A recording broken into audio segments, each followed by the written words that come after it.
नमस्कार दोस्तों, स्वागत है आपका मेरे चैनल कॉमिक्स लाइफ पे।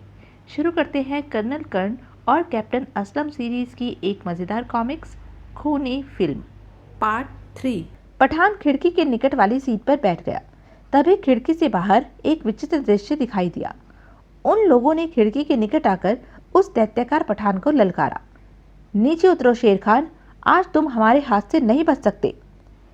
चुप पोए खंजीर का औलाद, मैं अभी तुम सबको मजा चखाता हूँ। इतना कहकर वह पठान बस से नीचे उतरा। भीतर बैठे हुए कर्ण ने हेडली से कहा, काफी बहादुर आदमी है। हाँ, लेकिन वह 7-8 आदमी है, देखो क्या होता है। उधर उन आदमियों ने पठान शेर खान पर हमला कर दिया। हॉकी वाला लात खाकर दूर जा पड़ा था। तभी 3 आदमियों ने एक साथ शेर खान पर हमला किया। आह! फिर अचानक शेर खान ने साइकिल की चेन वाले को दबोच लिया और उसके मुंह पर घूंसा मारते हुए चेन छीन ली। अब शेर खान के हाथ में साइकिल की चेन थी, जिसे वह तेजी से घुमा घुमाकर अपने दुश्मनों को मार रहा था। चेन एक बार जिसके लगती वही धूल चाटता नजर आता। 5 मिनट में ही शेर खान ने उन सबको मार मार कर लहूलुहान कर डाला। मार खाने के बाद अचानक वह सब भाग खड़े हुए। शेर खान कुछ कदम उनके पीछे दौड़ते हुए चिल्लाया, ओए ठहरो खंजीर का बच्चा, कुत्ते का औलाद, शेर खान तुम सबकी नानी याद करा देगा। तभी बस ने चलने के लिए हॉर्न दिया और शेर खान वापस आकर बस में बैठ गया। वह इस तरह लापरवाह नजर आ रहा था जैसे कुछ हुआ ही ना हो। हेडली ने कर्ण से कहा, बॉस, यह आदमी हमारे काम आ सकता है। आदमी तो काम का है, मगर पता नहीं पिस्तौल चलाना जानता है या नहीं। वह पठान है बॉस। पिस्तौल और बंदूक इन लोगों के लिए खिलौने होते हैं। यह लोग बेहतरीन निशानेबाज होते हैं। अच्छा, मौका देखकर मैं उससे बात करूंगा। सर्वर बस अड्डे पर पहुंचकर बस खाली हो गई। शेर खान उतरकर एक तरफ को जाने लगा। कर्ण ने विक्टर से कहा, तुम यहीं ठहरो विक्टर, मैं और हेडली उस पठान से बात करके आते हैं। Okay boss. कर्ण और हेडली शेर खान के पीछे गए और उसके निकट पहुंचकर कर्ण ने उसके कंधे पर हाथ रखते हुए कहा, तुम्हारी लड़ाई देखकर मजा आ गया खान साहब, तुम बहुत बहादुर हो। शेर खान ने पलटकर देखा और मुस्कुराकर कहा, वह साले गीदड़ शेर खान से टक्कर लेने आए थे, लेकिन मैं ऐसे मच्छरों को चुटकी से मसल देता हूँ। वह सब खान बहादुर के आदमी थे। तुम्हारा दुश्मन है वह? हाँ, मगर वह गीदड़ है, खुद तो सामने आता नहीं, अपने पिल्लों को भेजता है। क्या तुम सर्वर में रहते हो शेर खान? मैं कहीं भी रहता हूँ, तुम्हें इससे क्या मतलब? और तुम कौन हो? शेर खान, कभी तुमने 4-5 लाख रुपए एक साथ कमाए हैं? कर्ण ने उसके प्रश्न की अपेक्षा करके कहा। 5 लाख? हाँ, 5 लाख। हम लोग एक काम करने वाले हैं जिसमें तुम्हें 5 लाख रुपए मिल सकते हैं, अगर तुम हमारे साथ आ जाओ तो। सुनकर शेर खान की आंखें फैल गई। लड़ना पड़ेगा? हाँ, और शायद गोलियां भी चलानी पड़े। तुम पिस्तौल चला सकते हो ना?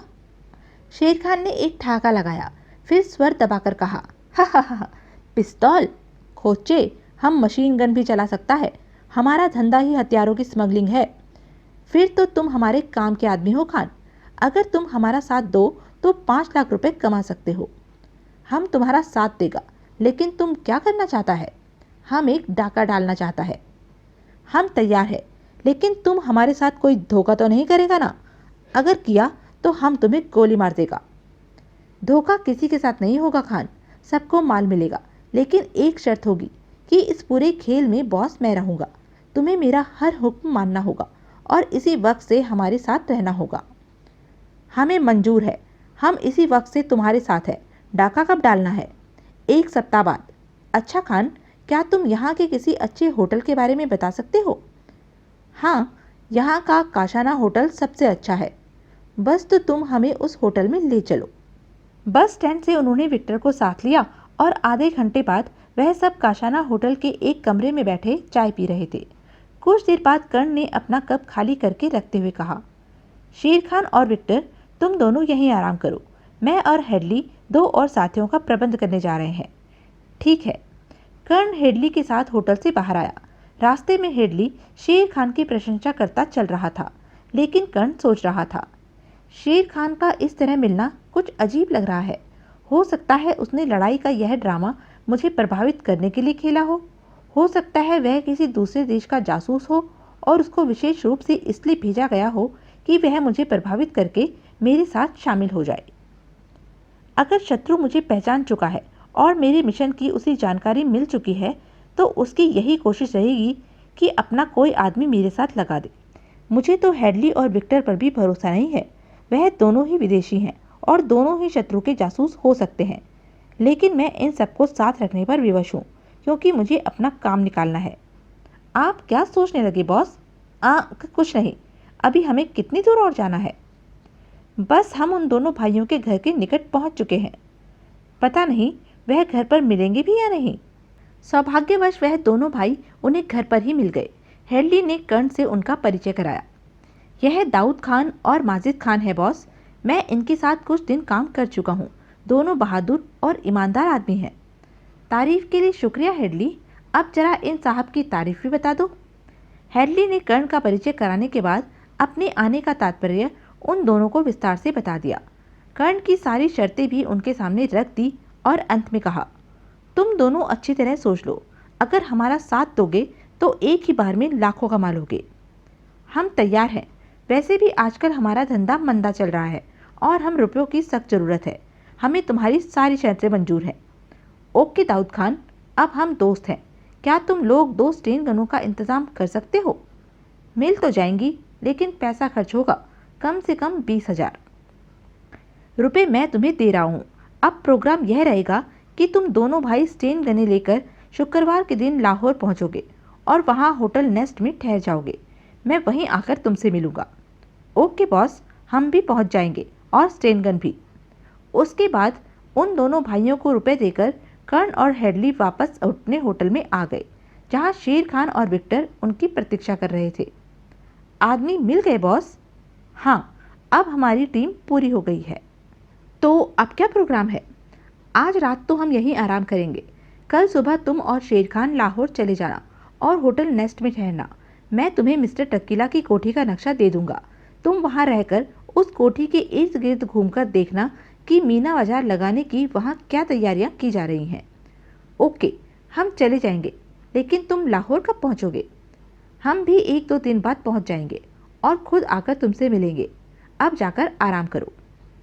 अगली सुबह विक्टर और शेर खान लाहौर चले गए। उनके जाने के बाद कर्ण और हेडली भी सरवर से वापस हैदराबाद के लिए रवाना हो गए थे।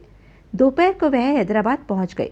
होटल पहुंचकर हेडली अपने कमरे में चला गया और कर्ण अपने कमरे में आया। दरवाज़ा खोलते ही उसकी नज़र एक लिफाफे पर पड़ी, जिसे शायद किसी ने दरवाजे की झिरी से अंदर डाला था। यह कैसा लिफाफा है? उसने लिफाफा खोला। भीतर कोड भाषा में एक संदेश था। माय गॉड, यह तो जनरल यादव का संदेश है। इसका मतलब है जनरल मुझ पर नज़र रखे हुए हैं। उनके हाथ सचमुच बहुत लंबे हैं। भला यहाँ उन्होंने किस तरह संदेश भिजवा दिया? फिर वह बैठकर कोड संदेश हल करने लगा। 1 घंटे की मेहनत के बाद उसने कोड हल कर लिया। संदेश कुछ इस तरह था। डिपार्टमेंट में एक आदमी गद्दारी कर रहा था। उसे गिरफ्तार कर लिया गया है। उसने तुम्हारे मिशन की खबर आउट कर दी है, इसलिए बहुत होशियार रहना। उसी से पता चला है कि कराची पुलिस का एक इंस्पेक्टर, जिसका नाम कादिर है, वास्तव में जापानी एजेंट है। वह भी फिल्म के चक्कर में है और वह तुम्हारे बारे में जान चुका है। तुषार की हत्या उसी ने कराई है और अब तुम्हारे चक्कर में है।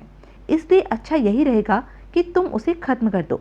यह बहुत ज़रूरी है, वरना वह तुम्हें नुकसान पहुंचाएगा।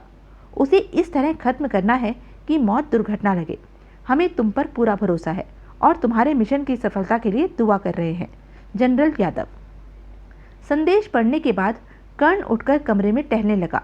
उसका मस्तिष्क सोच रहा था, तो इंस्पेक्टर कादिर सचमुच विदेशी जासूस है। अब मुझे विश्वास हो गया है कि उसी ने उन चारों आदमियों को मुझे खत्म करने के लिए भेजा था। वह अब भी मेरी ताक में होगा, इसलिए उसके वार करने से पहले मैं कराची जाकर उसे समाप्त कर दूंगा। उसे शायद अभी यह पता नहीं है कि फिल्म कहाँ है, वरना वह मिस्टर टकीला से फिल्म प्राप्त करने की कोशिश करता। मुझे जल्दी ही उसे रास्ते से हटाना चाहिए।